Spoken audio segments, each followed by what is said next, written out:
It was Christmas Day when everything broke. Though the only thing I expected to break that night was the cork on the bottle of Merlot my mother always pretended to hate. I hadn't planned on visiting home this year. I rarely did. But Claire, my fiancée, thought it was important to reconnect. She has this idea that families, even broken ones, can be gently glued back together like antique plates.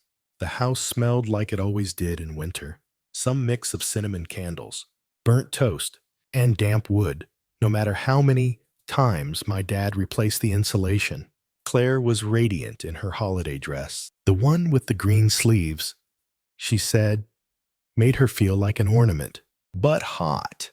And my mom was already 2 eggnogs in, humming some half-remembered Bing Crosby tune while fussing over mashed potatoes.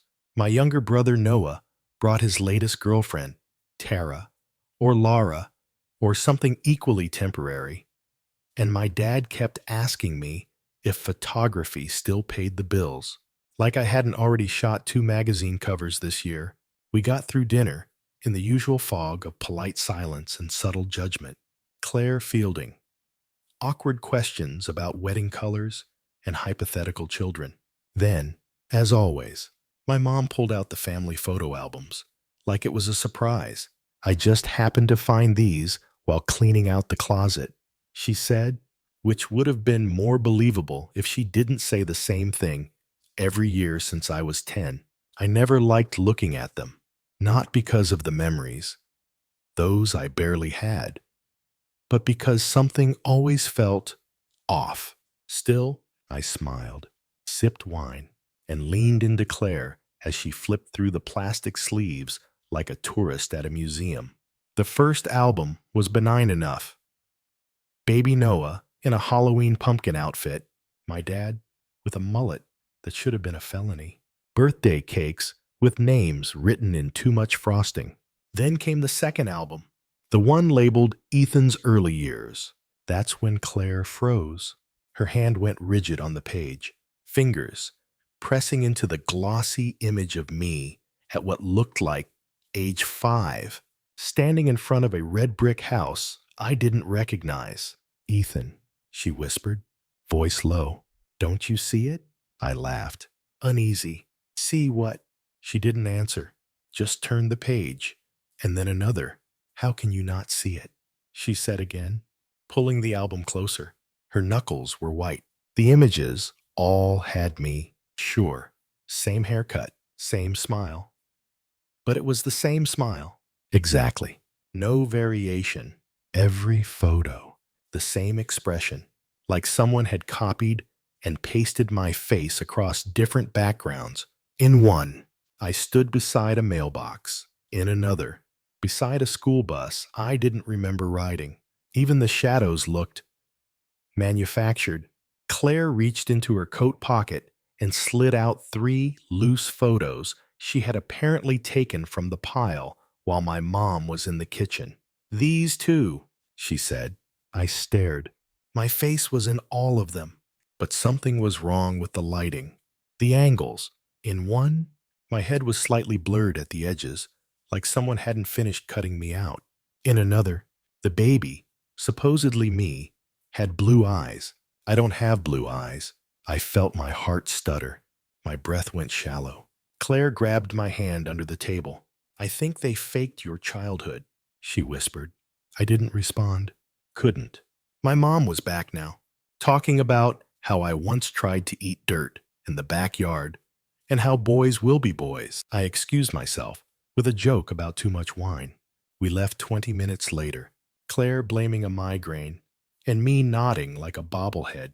In the car, I couldn't stop staring at the photos.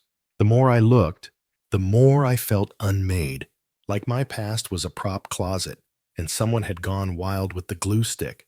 Back home, I stayed up alone, laying out every photo I had of myself under the kitchen light. Claire dozed on the couch. I stared at my own eyes. Same stare, over and over. That's when it hit me. I had no memory of anything before age 5. None. Just flashes. A hallway. A voice. A clipboard. And then English, school, baseball, normalcy. But how does a kid not remember anything? I'd always accepted the story. My birth records were lost during a hospital fire in Missouri. We moved a lot because of Dad's job. I had early trauma that made me forget, but the pieces didn't click anymore. They clashed. That night, I didn't sleep. I just kept staring, flipping, blinking. At 2:13, I says, 2:13. Oh, Ma. I called the police, told them I had reason to believe I was a missing person, possibly abducted. The woman on the line asked if I was in immediate danger. I said no, but my voice shook so badly I had to repeat our address 3 times. They opened a welfare case.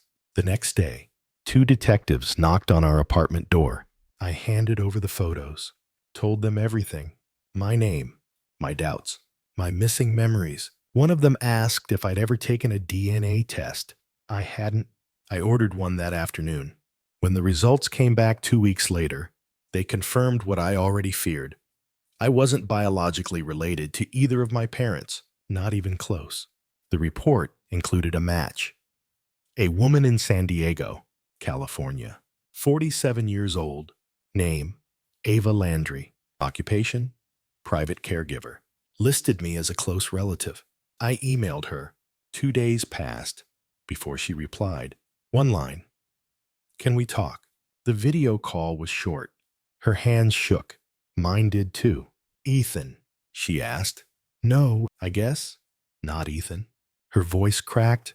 I named you Micah. She said she'd been searching since 1996, since the day I disappeared from a daycare center. Her ex-boyfriend, she believed, had something to do with it. He vanished the same day. There was a police report, a flyer, no leads, then nothing. She thought I was dead, and I thought I was born in Missouri. So here I am now, a man with 2 names, 2 stories, and no true beginning. My parents, the ones who raised me, have denied everything, claimed I'm confused, said the DNA test must be flawed. They won't answer the detective's calls. Claire says I should press charges. Maybe I will, maybe I won't. But I know this. Lies don't just disappear. They sit there, buried, until someone opens the album. The strange thing is, once the lie cracks, everything else starts to feel counterfeit too. Not just the photos, but the voices, the memories, even the shape of the furniture I grew up sitting on. It's like realizing the house you lived in was a stage set, propped up by plywood and good intentions. And I kept looking for nails where there were none, for real corners that didn't exist. After the DNA results came in and Ava confirmed she'd been looking for me, I couldn't stop seeing ghosts of the life I never had. Birthday parties I was absent from, hospital visits she must have made alone, playgrounds with my name missing from the attendance sheet. And while Claire tried to hold things together, suggesting we take a break from all of it, maybe fly to Florida for a few days to reset, I couldn't pull myself away.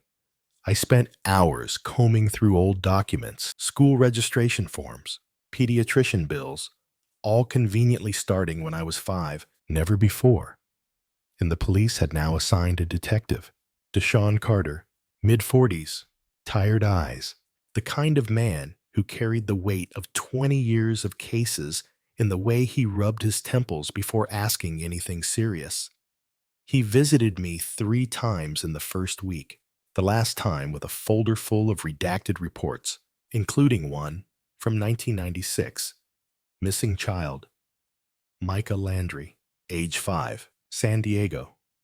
Suspect, Douglas Rayner, 32, last seen picking up Micah from daycare without permission. Ava filed the report the same afternoon. And when they finally traced Douglas's car 5 days later, it was abandoned in Las Vegas with no trace of either of us.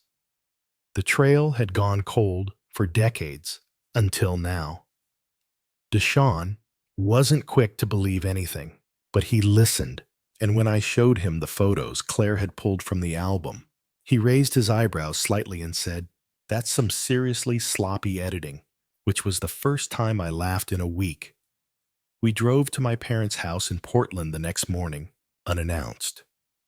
My dad answered the door in sweatpants, his eyes narrowing when he saw the badge, but he let us in with that slow, reluctant stiffness of a man who knows the truth is closing in. My mother was in the kitchen, drying a mug like it might break if she put it down too fast. And I stood there watching her for a second, wondering what part of me still wanted her to turn around and say, "We're sorry, Ethan. We never meant to hurt you." But instead, she said, "Is this about the wedding?" And I almost laughed again, except this time it came out bitter. Deshaun asked if they'd adopted me, if there were any papers to prove it. My dad said no. We were private people. It was a personal matter, but there had never been any court filings. No formal adoption, no international transfer, no foster approval, nothing. Not even a single photo from any airport, despite their claim of picking me up from a U.S. agency that handled war orphans. That's when Deshaun's tone shifted, and I saw it. The moment the detective stopped thinking this was just a family misunderstanding and started treating them like suspects after that visit, things moved fast. Ava flew out to Portland to meet me, and I'll never forget the moment she stepped off the escalator at PDX. She looked smaller than in the video call, shorter, older, trembling a little, but her eyes locked onto mine like they'd known me my whole life, and I wanted to run to her, but I didn't, not at first. I just stood there, frozen, watching her reach into her purse and pull out a folded piece of notebook paper, which turned out to be a sketch I'd drawn the week before I disappeared, a crayon picture of a yellow house and two stick figures, one big, one small, both labeled in shaky letters, Micah and Mom. I stared at it until my throat burned. Then finally closed the space between us and hugged her. It wasn't a movie hug, not dramatic or tear-soaked, just quiet, tight, and real. Later, at our apartment, she sat beside Claire and me, answering every question I'd never thought to ask. My favorite toy had been a stuffed elephant named Boo. I loved blueberry waffles. I used to ask for bedtime stories twice because I hated silence. She said Douglas had been a friend at first, someone she dated briefly, but broken things off with when he got controlling, though not violent, until that last week, when he offered to watch me for a few hours while she dealt with paperwork related to her relocation. He never came back. The guilt had eaten her alive for years, she said, especially when no one believed she hadn't arranged it herself. "You were 5, she whispered, holding the photo of me in front of that strange brick house, and I missed every year after that. The case finally escalated to federal level, now that we had DNA confirmation and no adoption record, and the charges included international kidnapping, falsifying identity, unlawful custody, and obstruction, except there was no Douglas Rayner to prosecute, no way to track what happened to him after he abandoned the car. Deshaun thought he might have changed his name, disappeared into some remote job, or even died. But either way, the people who'd raised me still bore legal responsibility for hiding me and pretending I was their own. My parents were arrested 2 weeks later on federal warrants, and I didn't go to the courthouse. I watched the news coverage with the sound off, wondering how many lies fit into a single living room. Claire made coffee, while Ava cried quietly into her scarf. The charges would hold, Deshaun said, because the evidence was overwhelming, and the timeline ironclad. Ava filed for legal restoration of parentage, and I signed the forms without hesitation. There was no going back to being Ethan Cole, son of Barbara and Henry. That name was a costume, one I'd never felt comfortable wearing. In its place, I was Micah Landry again, survivor of a story I hadn't even known I was in. And as strange as it felt to start over at 32, the truth settled over me like gravity. Not comforting, but at least real. People think getting your real name back is like flipping a light switch, that the truth floods in. You stand taller, smile wider, feel more like yourself than ever. That's bullshit. What it actually feels like is waking up in a hotel room with no windows and realizing someone rearranged all the furniture while you were asleep. My ID still said Ethan Cole. My social security number still linked me to a fake birth date. My degrees, my resume, even my voter registration. None of it belonged to Micah Landry. So, what now? Do I call HR and say, hey, slight update? Turns out, I'm not who I said I was for the past 3 decades. But it's cool.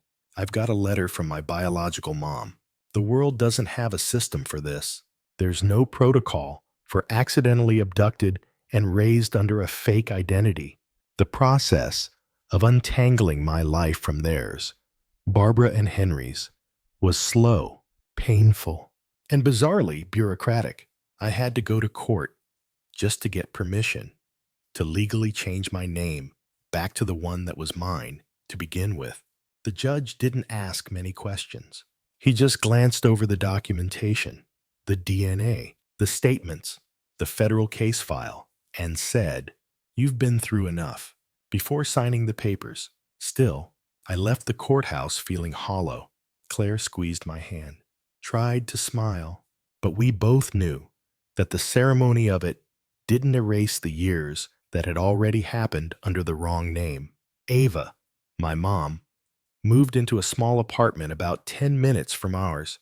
She didn't want to hover, she said, but I caught her walking by our place twice in 1 week, pretending to text someone. I let her in.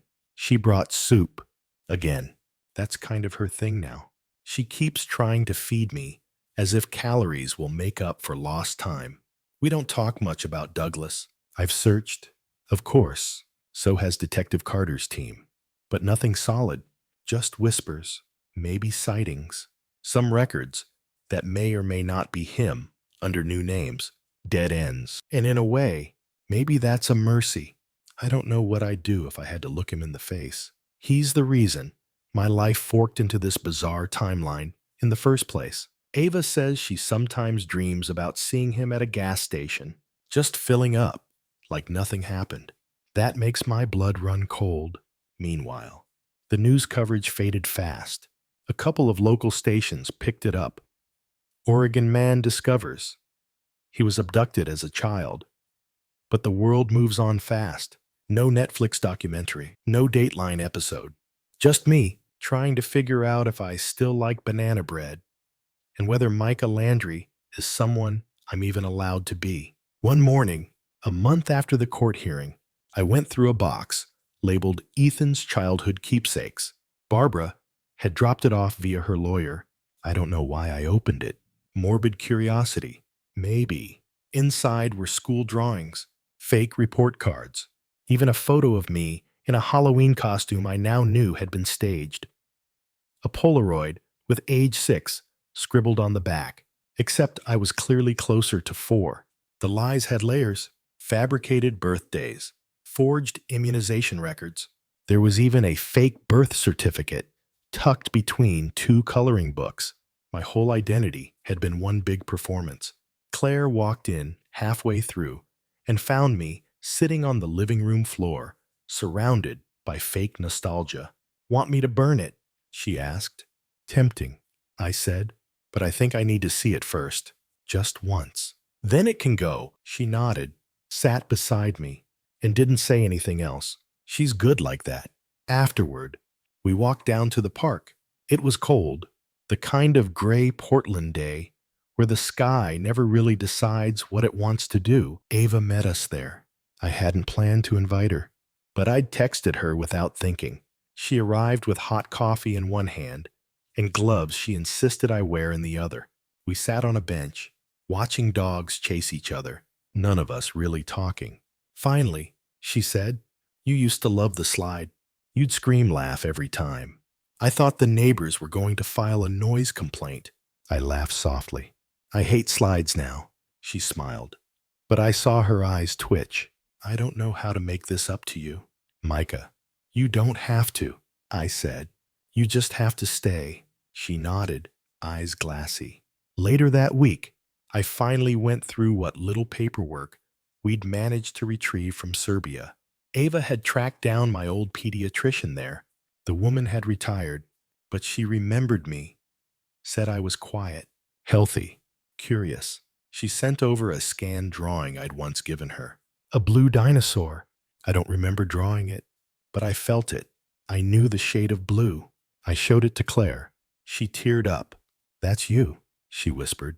And I guess she was right. That was Micah. Before everything was taken, before the rebranding, before the lies. So now, here's where I stand. I'm 33 years old, legally renamed, biologically reclaimed, and still learning how to exist in a life that was once someone else's script. Claire and I are planning a small wedding. Ava's baking the cake.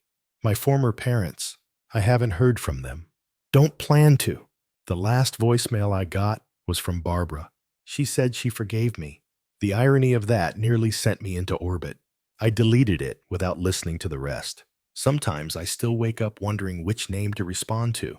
Sometimes I freeze when I see old photos online of other missing kids, thinking, did they end up like me? Or worse? But more often now, I sleep through the night. More often now, I look in the mirror and see a face I recognize. Not because someone told me who it was, but because I'm finally learning it myself. It's a work in progress, but it's mine. The first time I saw my real birth certificate, I didn't cry. I thought I would. I thought it would feel like a key turning in some spiritual lock, but all I felt was tired. My name, Micah James Landry, typed cleanly across the top, beneath a seal that proved it was real, not just an echo of a memory or a ghost floating through conversations with Ava, but state-certified proof that I had once existed in this country as myself. It had taken 6 months of paperwork, 2 notarized affidavits, a DNA verification process, and a quiet courtroom hearing with a clerk who offered me a tired smile and said, "This happens more than you'd think." I didn't ask her how often. I didn't want to know. Claire and I celebrated with takeout Thai food and too much red wine. She lit a candle. Ava stopped by for a slice of cake she insisted on baking even though I told her not to go through the trouble. She ignored me. Of course, said, cake is never trouble. She brought a framed photo with her. Me, maybe age 4, before everything fell apart. It was the first photo she'd shown me that didn't feel like a history lesson. I didn't remember the day it was taken, but I knew the feeling in the photo. Safe, soft, whole. I hung it in our hallway. Not because I needed a reminder of what was lost, but because it was finally something I didn't need to question. Meanwhile, my old life, Ethan Cole's life, continued to unravel like a badly tied shoelace. Social Security needed clarifying. My student loans, though legally still mine, had to be reattached to the correct identity. My health insurance took 3 attempts to transfer. Bureaucracy moves slow, even when you've got a federal case file backing you up. One day, I got a letter from my college alumni association addressed to Mr. Ethan Cole. It felt like junk mail from another dimension. I ripped it in half and tossed it. Some threads aren't worth following back. We got married in late spring. Small ceremony. Backyard. Ava walked me down the aisle. Claire's brother officiated. Our friend Joy played acoustic guitar, and the vows we wrote weren't poetic or perfect. They were honest. I love the version of you that you built from ashes. Claire had said, the one who survived without knowing what he survived. I couldn't top that, so I didn't try. I just told her the truth, that in a life full of questions, she was the one thing I never doubted. The next day, Ava gave us a wedding gift, a folder. Inside, a printed email exchange, Serbian embassy letterhead, and a scanned passport copy. My father, my biological one, had been located, alive, living in Chicago, working under a different name, had changed it after the war, had no idea what happened to me, thought I and Ava had vanished in the chaos of '99. They'd separated before I disappeared. A complicated split, not hostile, just impossible in wartime. Ava had assumed he moved back to Europe. He hadn't. He'd remarried, no kids, worked at a furniture shop, taught woodcraft at a community center, had apparently Googled Ava's name once every few years, but never found anything. It didn't feel real. Chicago was 3 hours away. For years, I'd lived 2 states from the man whose DNA shaped my face, and neither of us knew. I didn't tell Claire right away. I just carried the knowledge like a glass of water, trying not to spill, trying not to trip. When I finally showed her, she blinked twice and asked, "What do you want to do?" "I don't know," I said, and it was the truth. I emailed him, short, measured. I didn't say Dad. I said, "My name is Micah Landry. I believe I may be your son." He replied in less than 2 hours. "If that's true," he wrote, "then I've been waiting 28 years to hear from you." We arranged to meet in a neutral place, a cafe near Lake Michigan. Ava didn't come. She offered to, but I needed this one to be mine. Claire sat with me in the car beforehand. I kept adjusting my watch, even though I don't even wear one. When I finally walked in, he was already seated. Same eyes, same smile when nervous.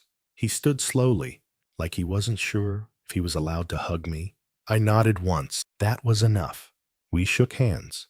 Then we sat, ordered coffee, and talked about everything, but the obvious, for 20 minutes. Then I asked, "Did you look for me?" He swallowed hard. "Everywhere I could," he said. "But I thought, maybe you and your mom had just left." I didn't know she was still here. I didn't know what happened until it was too late to even guess. I believed him. Maybe I shouldn't have, but I did. We talked for hours. At one point, I looked outside and saw a family walking by. A father pushing a stroller, a little boy bouncing beside him. And for the first time, I didn't feel envy, just understanding. Because sometimes survival means being found too late and still letting yourself be found. We've met a few times since then, still figuring it out. There's no guidebook for this kind of thing, but he comes to my woodworking classes. Claire likes him. Ava doesn't talk about it much, but I catch her smiling when I mention him, like a chapter is being written that she never thought would exist. And me, I'm still getting used to being real. Not a projection, not a paper doll version of someone else's dream. Just Micah, married, reconnected, healing. The pieces don't all fit neatly, but they don't need to. Sometimes, broken things don't get glued back the same way. Sometimes they become something new. Whole doesn't mean uncracked. It means surviving the cracks, and I have.